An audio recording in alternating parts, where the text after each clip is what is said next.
la confianza no se gana, se construye paso a paso, o mejor dicho, mensaje a mensaje. Los usuarios visualizan cada vez menos un comercial de principio a fin. Lo sienten distante, irreal e inclusive ilegítimo. Ya no se dejan dirigir por canales de televisión, han encontrado sus propios canales y los comparten, con sus padres, con sus hijos, con sus amigos de toda la vida, con su jefe, con su pareja. Y es que, no existe el mensaje adecuado, lo inadecuado es no enviar ningún mensaje. Tu cliente está ahí afuera esperando que lo contactes. 12 millones de contactos al alcance de tu marca. Difunde tu contenido con nosotros. Somos Corpmont Public. ¿Qué tal? Bienvenidos a un nuevo programa de La Verdad y la Plena. Dicen que en la política es difícil conservar amigos, más que nada por las diferencias, las tiendas políticas, etcétera, etcétera. Pero siempre he tenido el privilegio de que en todas las campañas que he podido trabajar, siempre lo que he tenido es grandes amigos como el doctor Gustavo Larrea, que nos acompaña aquí. Es nuestro candidato, prácticamente, es nuestra primera entrevista a un candidato a la Asamblea Nacional. Bienvenido, Gustavo. Beto, un gran gusto volver a vernos y poder compartir esta entrevista. Gustavo, vamos a hablar la verdad. ¿Dónde nace Gustavo Larrea?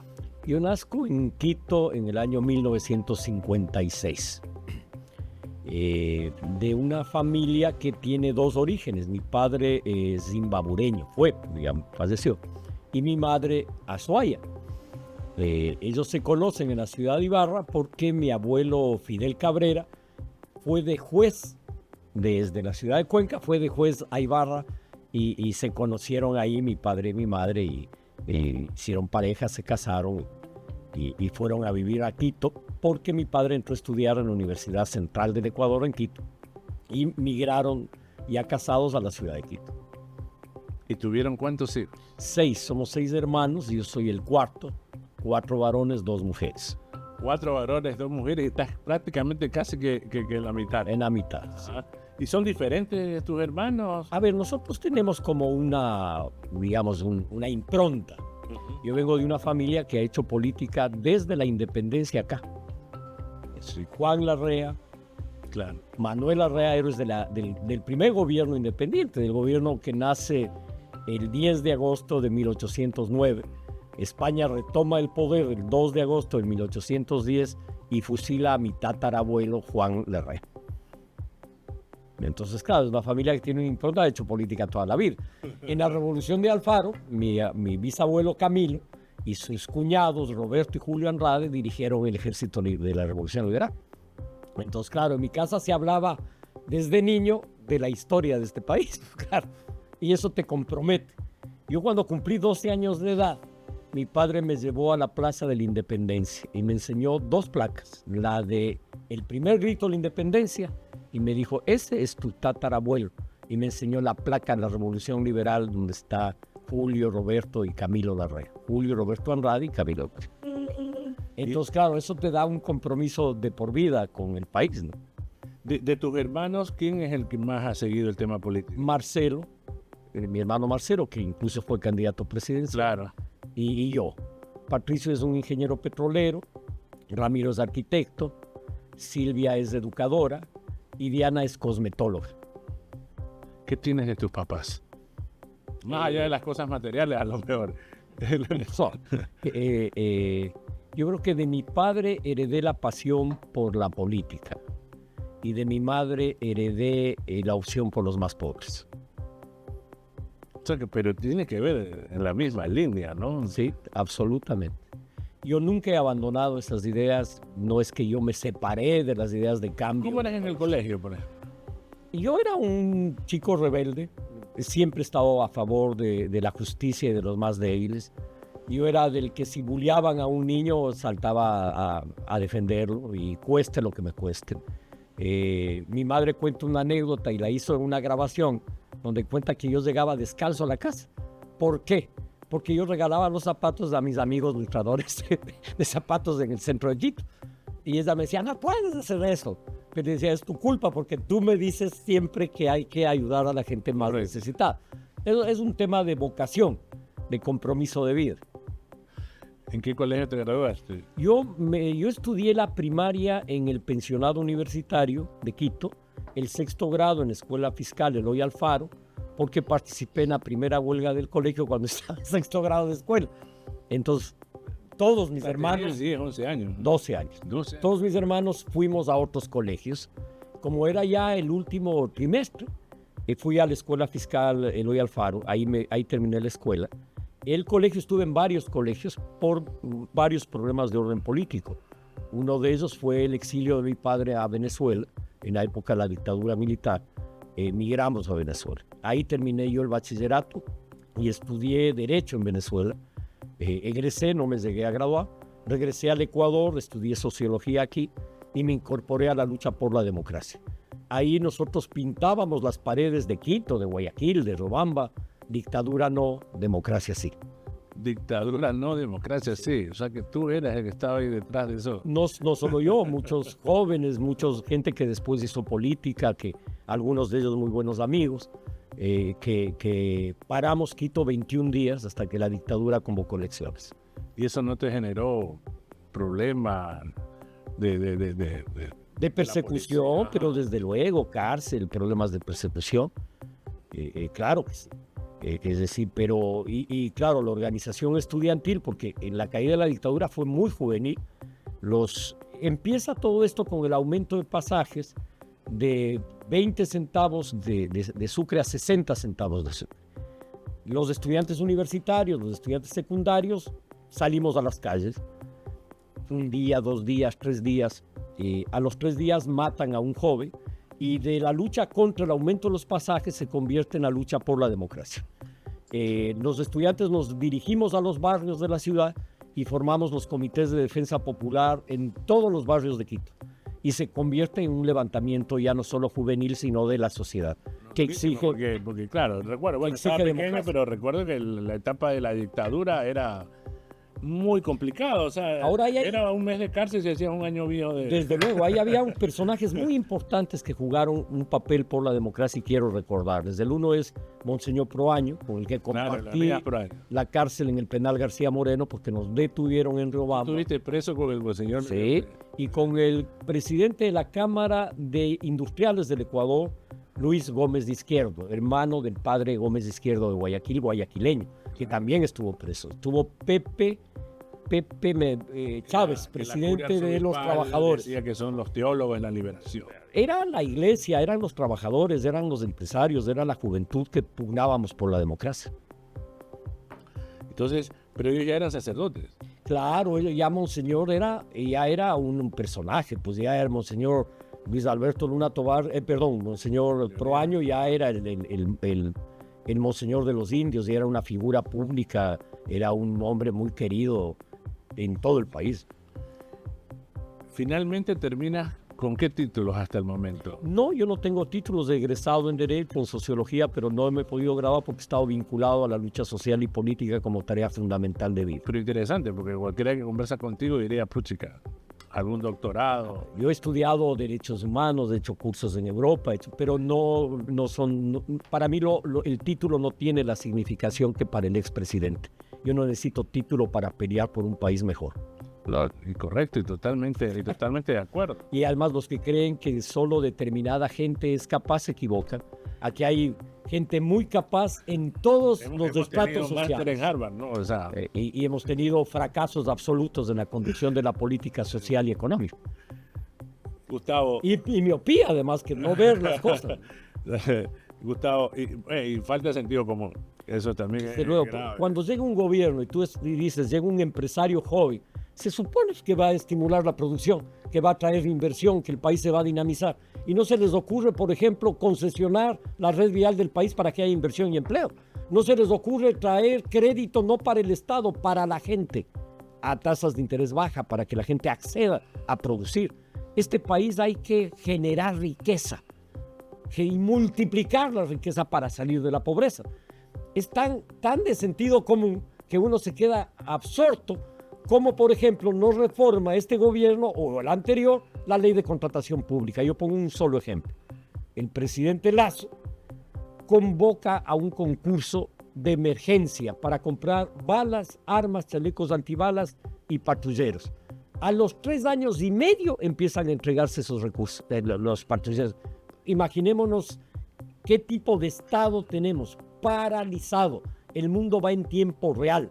Por lo tanto, la estructura del poder público debe ir en tiempo real. El país necesita sentido de urgencia.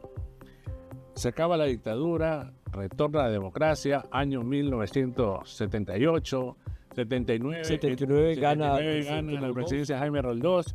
¿Y cómo estaba ahora? ¿Satisfecho por un poco haber participado? Desde luego, en esa época yo participé, además, estuve colaborando en la campaña de alfabetización en el gobierno de Jaime Roldós. Y esto me vinculó con la población indígena, porque a mí me encargan la alfabetización en el campo de la sierra. ¿Y cómo ibas a alfabetizar a personas que no hablaban español? Entonces ahí, con el movimiento indígena, nace el quichua unificado, porque antes habían quichuas en cada provincia. Claro. Se reúnen más o menos 800 dirigentes de las comunidades y ahí se aprueba el idioma escrito quichua y empieza el trabajo de educación intercultural bilingüe quichua-castellano. Yo participo en ese proceso, luego de eso formo el primer colegio quichua-castellano, que fue el Colegio Maca. Y cuando gana el doctor Borja la presidencia, se crea por primera vez la Dirección Nacional de Educación Bilingüe Intercultural para que un pueblo que ha vivido históricamente excluido pueda participar desde su cultura, desde su conocimiento en la vida nacional. Ya eras un joven, arranca por ahí la parte sentimental de Gustavo Larrea. Yo tengo primero una relación que duró 19 años con mi primera pareja y después tuve una segunda pareja con la que contraje matrimonio, con la que tengo una hija, Camila, y una nieta divina que se llama Luciana, que ya está en los 12 años. Oye, pero te emocionas más con la nieta, ¿verdad? A ver, a uno medio le preparan para ser papá. Pero no te preparan para ser abuelo. Cuando seas abuelo me vas a entender. Chuta, la tengo lejos porque mis hijos porque son te vuelve la sensibilidad. Mira, yo viví un momento muy duro en mi vida, que fue la persecución del expresidente Correa. Persecución con juicios, con todo, con insultos todas las semanas, donde me acusaron prácticamente de ser comandante guerrillero, cuando yo en mi vida he sido un hombre de paz y de defensor de los derechos humanos. Y yo había perdido la fe. Me sentía golpeado, muy golpeado. Me sentía que un proyecto de sueños había sido traicionado y que gente con la que yo apoyé me había apuñalado por la espalda. Y cuando nació mi nieta me volvió la esperanza de que es posible construir un mundo y un país mejor. Llega ese año 2006 un candidato que había sido ministro de Economía, 5 o 6% de intención de voto. Mayo del 2006, en septiembre, octubre, se consolida como presidente de la República. Y dentro de ese equipo de buró está Gustavo Larrea. Sí. Y te digo antes, diciembre del 2005, 1.4% de intención de voto, nivel de conocimiento. Más bajo todavía, claro. Iván Saquicela decía, le oía yo a él en días pasados decir que la voluntad es un factor fundamental. Y creo que cuando un grupo de seres humanos nos unimos con una férrea voluntad, se puede lograr cosas que aparentemente no son posibles. Y en la historia política de nuestro país pasa eso. Es decir, me acuerdo en la candidatura del expresidente Correa, León Roldós era prácticamente presidente, tenía 40% de intención de voto frente a 4% de Correa. Es decir, por eso es que las encuestas no eligen presidentes, sino los pueblos.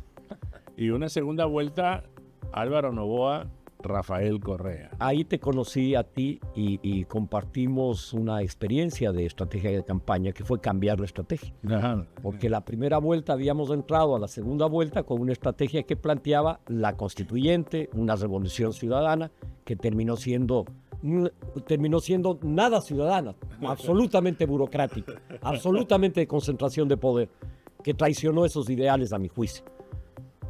Pero en la segunda vuelta no era posible ganarle a Álvaro, porque Álvaro tenía una campaña que era firma y te doy casa. el programa de vivienda de Álvaro. Y ahí diseñamos un programa, un producto contigo que fue Sociopaís. No es el país. Y que le planteamos al país del derecho a la educación, a la salud, a la vivienda. Y un programa que me recuerdo contigo discutimos lo que fue el programa 555.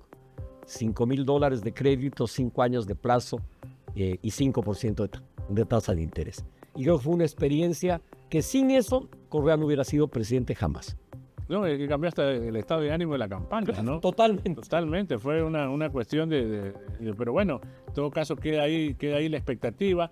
Tú sales de lo que es la RC, o en ese tiempo Movimiento País, que lamentablemente dejó de existir, ¿no? Así es. Como partido. No sé si lamentablemente. yo digo una cosa, la vieja partidocracia y la nueva partidocracia. Sí. La vieja oligarquía y la nueva oligarquía. Impresionante. Entonces, formas de democracia, sí. Sí, yo salgo de Alianza País por discrepancias con el expresidente Correa.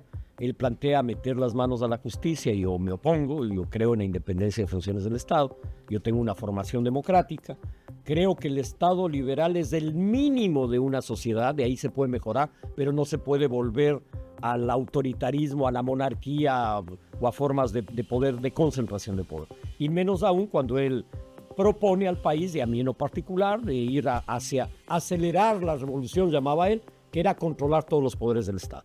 Yo me opongo a eso y por eso rompo con Correa. Todavía no había el correísmo, porque ese era un proyecto más ciudadano, más común. La muestra clara de que ese proyecto ciudadano se trastocó, cambió, es cuando nace el caudillo.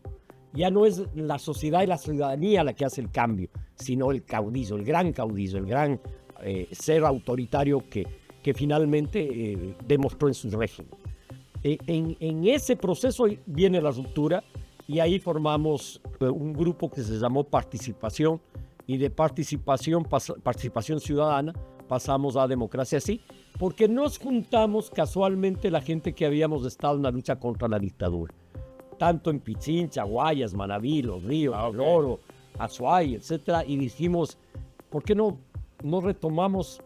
El país está retrocediendo con un caudillo autoritario que si bien es electo, tiene un comportamiento dictatorial y quiere la reelección indefinida, decía él, hablaba él de la reelección, y nos dijimos, no, reelección máximo un solo periodo, democracia sí, dictadura no, democracia sí, reelección indefinida no.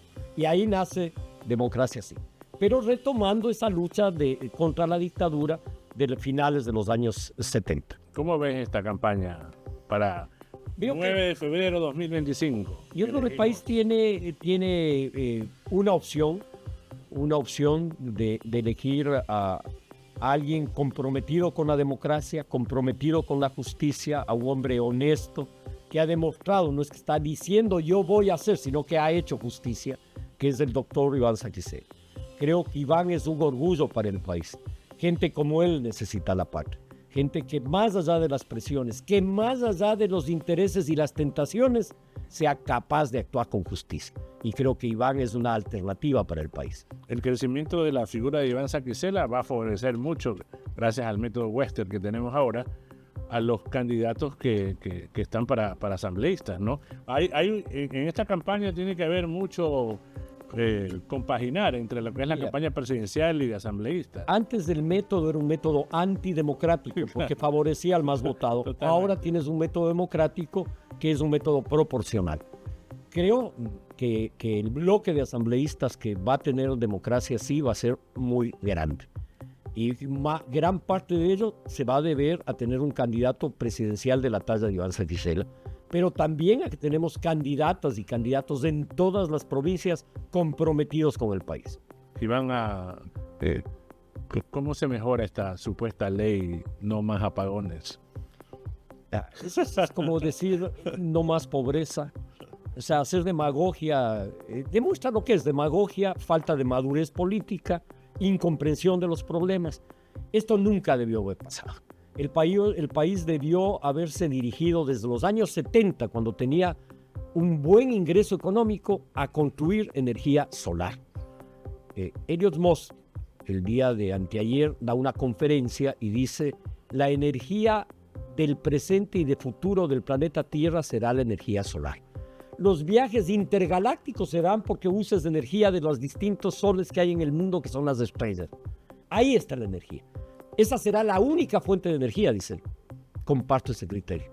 La falta de visión de quienes han dirigido el país hizo que se inviertan decenas de miles de millones de dólares en una solaria, que es la energía, la hidroenergía, cuando debimos simultáneamente al menos invertir en energía solar. Hoy en día, países como Portugal tienen toda la energía de Portugal limpia, paneles solares y energía eólica.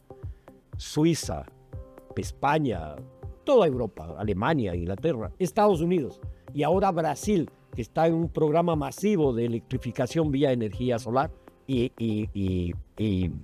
Chile. La ministra de Ambiente de Alemania decía en una conferencia: no entiendo a América Latina y particularmente al Ecuador, porque siendo el país que tiene más potencial de generación de energía solar, ya quisiera Alemania tener el 20% de energía solar que tiene el Ecuador. Desperdiciamos los recursos naturales por falta de visión y por falta de compromiso. ¿Qué pasaría en el país si tuviéramos 3 millones o 4 millones de casas con paneles solares? Que no habría crisis energética, así de simple. Y la gente no tendría que pagar la tarifa eléctrica porque generaría su propia energía. Creo que vamos a esos cambios profundos, no a la demagogia. Estos son procesos, no sucesos. No es que llega y van al poder y mañana decreta que todo el país tiene solucionado el problema eléctrico. Vamos a tener que hacer un esfuerzo enorme, igual en el combate a la pobreza y en la generación de riqueza, pero yo creo que esa voluntad es la que debe primar. Transformar el país, y esta transformación es profunda, no es de parches. Hay que cambiar la nación. Yo creo que lo dejamos ahí porque es un lindo final para el programa, esas palabras que acaba de decir. En serio, ¿has dicho la verdad y la plena, Gustavo? Totalmente. Muchas gracias por estar en este programa. Así que aquí queda para la posteridad, para sintonizar quién es la verdad y la plena, Gustavo Larrea. Muchas gracias por estar aquí. Muchas gracias, Beto. Un abrazo. Y nos vemos en un próximo programa de La Verdad y la Plena.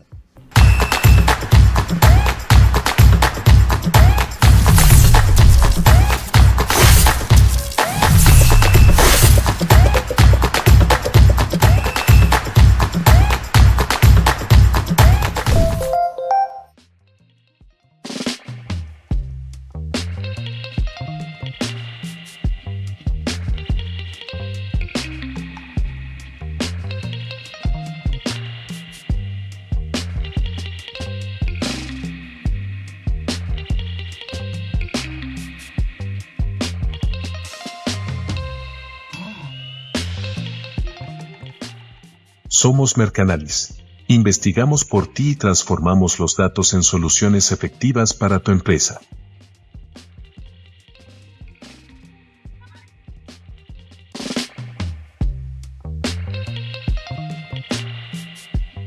Más de 30 años de experiencia, se ha consolidado como una empresa líder, especializada en estudios de mercado y publicidad.